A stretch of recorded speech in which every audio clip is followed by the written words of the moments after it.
कवि के भक्तांबर प्रचलित क्यों हुआ सबसे ज़्यादा, उसमें सबसे बड़ी चीज़ है जो मैंने साधना की है भक्तांबर को। मैंने कई दिनों तक इसके एक एक जो श्लोक है उनके सबके बीजाक्षर निकाले। इसमें कितने स्वर हैं, कितने व्यंजन हैं, कितनी मात्राएं हैं, और कल्याण मंदिर स्तोत्र के भी निकाले। और उनकी विषय वस्तु से जब तोला तो भक्तांबर के जिस श्लोक में जो बीजाक्षर पाए गए वह बीजाक्षर उसी नेचर का था, उसी नेचर का था। यानी जिसका वो वर्णन करना चाह रहे, मान लीजिए पहले में भगवान की महिमा गाना चाह रहे हैं तो महिमा गाने वाले नेचर वाले बीजाक्षर अलग हैं, प्राप्ति कराने वाले बीज, ये जो 49 अक्षर होते हैं और 3 को मिलाने पर 52 अक्षर हो जाते हैं। इन 52 अक्षरों का अलग अलग नेचर है। कल भी शायद बताया था, कहीं चर्चा हुई थी। सबका अलग है, स्वाद अलग है, रंग अलग है, कलर अलग है। मुँह से स्वाद आता है इन वर्णों का। आप थोड़ा ध्यान से का ध्यान करेंगे तो वर्णों का पूरा स्वाद आता है, मुँह से आने लग जाएगा यदि अधिक साधना करें। इनकी गंध आती है। जैसे मान लीजिए का है तो का स्वाद जो है वो आएगा। कोई बीजाक्षर नमकीन स्वाद वाले हैं, कोई खारे हैं, कोई कड़वे हैं, कोई तीखे हैं। तो इस प्रकार से सब बीजाक्षरों का स्वाद अलग है, सबकी गंध अलग है। किसी की गंध पुष्प के समान, गुलाब के फूल के समान है, किसी की गंध सिंदूर के समान है, किसी की गंध जो है गेंदे के फूल के समान है, किसी की गंध दुर्गंध युक्त है। सब बीजाक्षरों की गंध अलग अलग है, इनका स्पर्श अलग अलग है, इनको छूने पर स्पर्श अलग चलता है। इसका प्रमाण आपको 2 देते हैं आपकी भाषा में समझने के लिए। पहला तो शांति विधान आप लोग करते हैं, उसमें 8 बीजाक्षरों को ही चुना है। क्यों चुना 8 बीजाक्षरों को?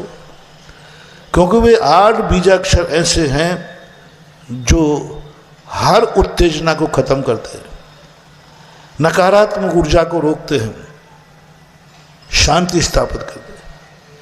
कई मंत्र ऐसे हैं जो नकारात्मक ऊर्जा से भिड़ते हैं। वो कहते हैं शांति नहीं, युद्ध होगा, समझौता नहीं, युद्ध होगा, कोई समझौता नहीं। रकार लकार ये बीजाक्षर कहते हैं कोई शांति नहीं, टिट फॉर टैट, अब युद्ध होगा, खून का बदला खून से, पत्थर का बदला पत्थर से, ईंट का जवाब। ये बीजाक्षर करते हैं। इन बीजाक्षरों को यदि हम 2-3 घंटे पढ़ने लग जाए तो व्यक्ति इतना क्रोधी हो जाए, इतना क्रोधी हो जाए कि वो किसी की सुनेंगे ही नहीं। तो इन बीजाक्षरों में ऐसे नेचर हैं। कुछ बीजाक्षर ऐसे हैं, बोले हो गया झगड़ा, खान शांत करो ना। शांति करने के लिए यदि उन बीजाक्षरों का ध्यान किया जाए तो मन एकदम क्रोध से शांत हो जाता है। क्या झगड़ा, उसने गाली दे दी। अब जिसने गाली दी और हमें क्रोध आ रहा है, यदि वो बीजाक्षर हमारे सामने हो जाए ध्यान में तो थोड़ा सा ध्यान करते ही उसके परिणाम में आनंद आएगा। छोड़ो, क्या झगड़ा करना है। दूसरा प्रमाण आपको देते हैं पूज्यवर मांगनंदी महाराज ने। शांति धारा के अंदर जो बीजाक्षर छांटे, क्यों शांति धारा प्रभावकारी है? अभिषेक तो हो ही रहा है, अभिषेक तो करते ही हैं, नहीं शांति धारा प्रभावकारी क्यों है?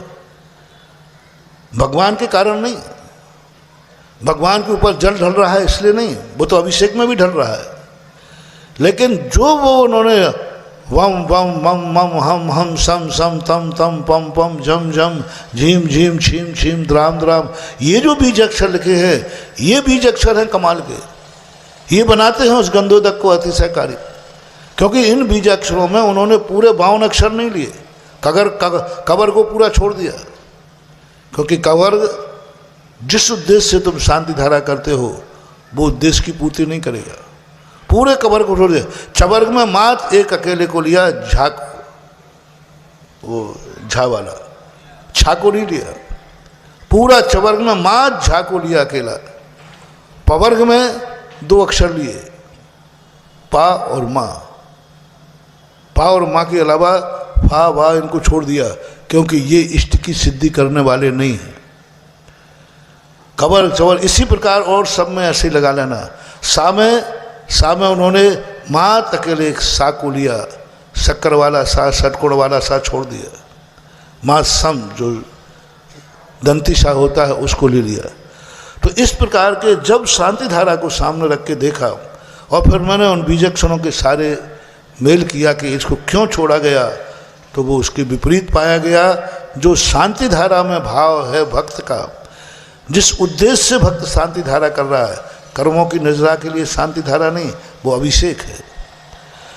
अभिषेक कर्मों की निर्जरा के लिए किया जाता है, अपने कलमश धोने के लिए किया जाता है। कर्म प्रबंध निगडैरपिहीन ताप्तम ज्ञात्वा विभक्ति वसता त्वाम स्वीय कलमश गणोन्मथ नाय देव शुद्धोदकैरभिनयामि महाभिषेक, वहाँ लिया। लेकिन शांति धारा नहीं। शांति धारा हमारे लिए दो कारणों से की गई, इष्ट की सिद्धि और अनिष्ट का निवारण। इससे शांति धारा हम लोग नहीं पढ़ सकते।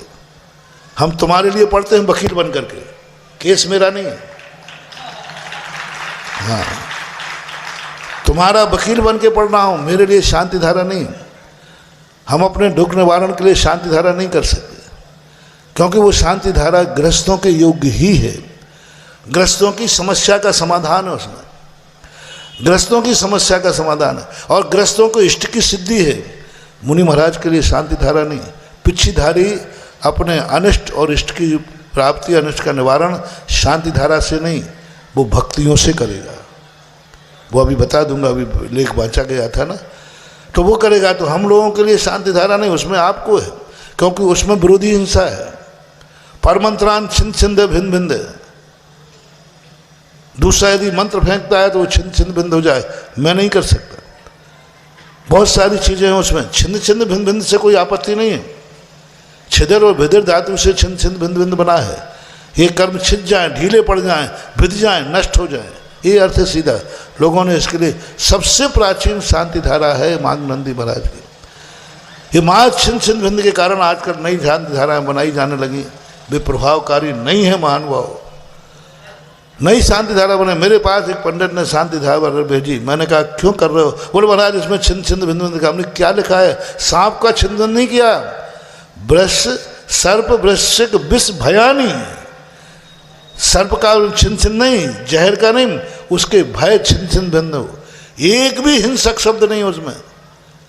वहां कहा है कि सर्व वृश्चिक विष भयानी, भय छिन भिन्न हो, महामारी छिन छिन भिन्न भिन्न हो।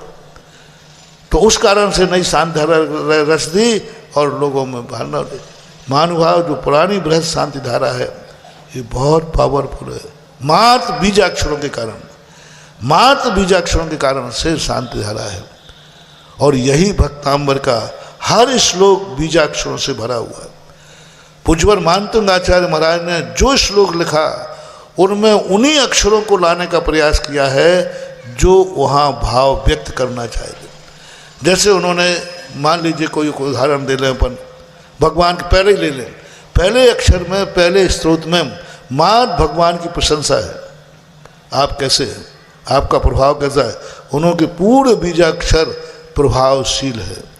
वही जाकर जब उपसर्ग निवारण हुआ, उपसर्ग की बात आई, भिन्ने विकुंभ गल दुज्ज्वल सोनिताक्ता, तो वहाँ जो बीजाक्षर लिखे और मित्र अक्षर जो बनाए, कुछ अक्षर ऐसे होते हैं जो मित्र अक्षर होते हैं और वो उनके मित्र अक्षर के साथ मिलकर भी अपना स्वरूप बदल देते हैं।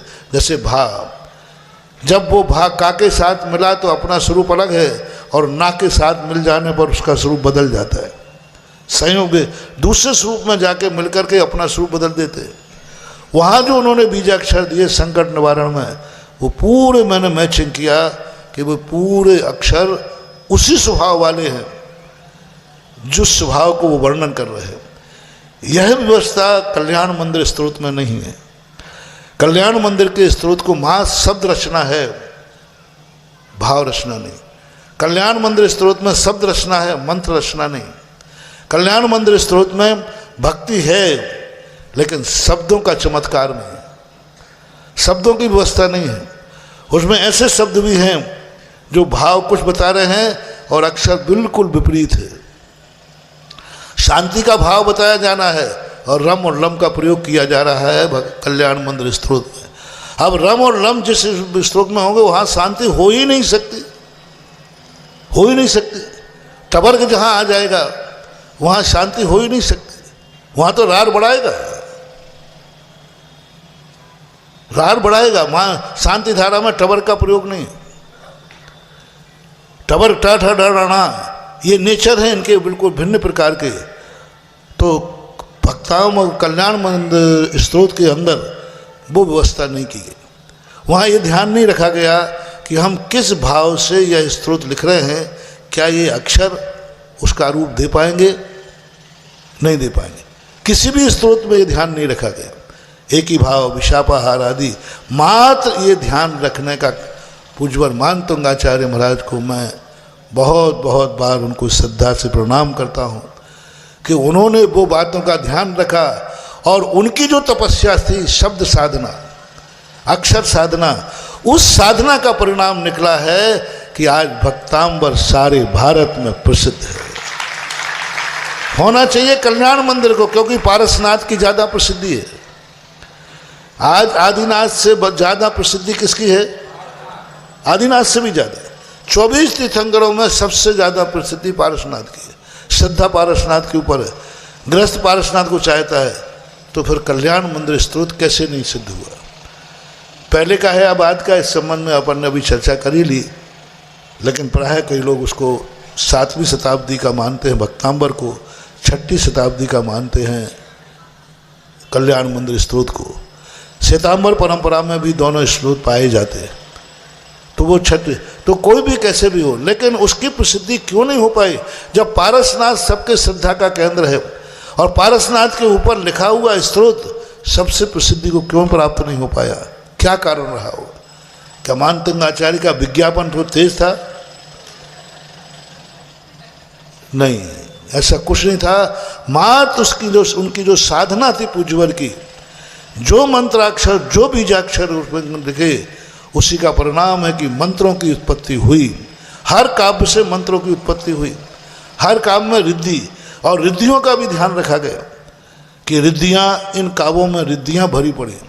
स्वयंभू स्त्रोत में ये सब नहीं है। स्वयंभू स्त्रोत मात्र एक ज्ञान परख है। मात्र ज्ञान की तरफ ही उनका दृष्टि गई है। ज्ञान को ही उन्होंने मुख्यता दी है। जैसे कल भी कहा था हमने कि उनका जिनवाणी के भगवान की वाणी को मुख्यता दी उन्होंने। आप कैसे हैं वो वर्णन है, लेकिन मुख्यता किसकी है कि आपकी वाणी कैसी है। लेकिन भक्तांबर कार स्तोत्रकार ने तो कहा वाणी नहीं, हमें शक्ति चाहिए प्रभु, मैं असमर्थ हूँ। यदि मैं समर्थ होता तो मैं आपके पास भक्ति क्यों करता? मैं असमर्थ हूँ, वो आपके निमित्त से मुझे शक्ति मिल सकती है। तो ये भक्तांबर पाठ की एक विशेषता रही प्रसिद्धि का कारण। तो भक्तांबर एक मांत्रिक स्तोत्र भी है। उसके हर श्लोक में मंत्र, हर बीजाक्षर अपने आप को मंत्र की घोषणा कर रहा है। हर श्लोक में सैकड़ों बीजाक्षरों के मंत्र भरे पड़े हैं और वो उस अर्थ को स्थापित कर रहे हैं जो अर्थ वहाँ पर स्थापित होता है।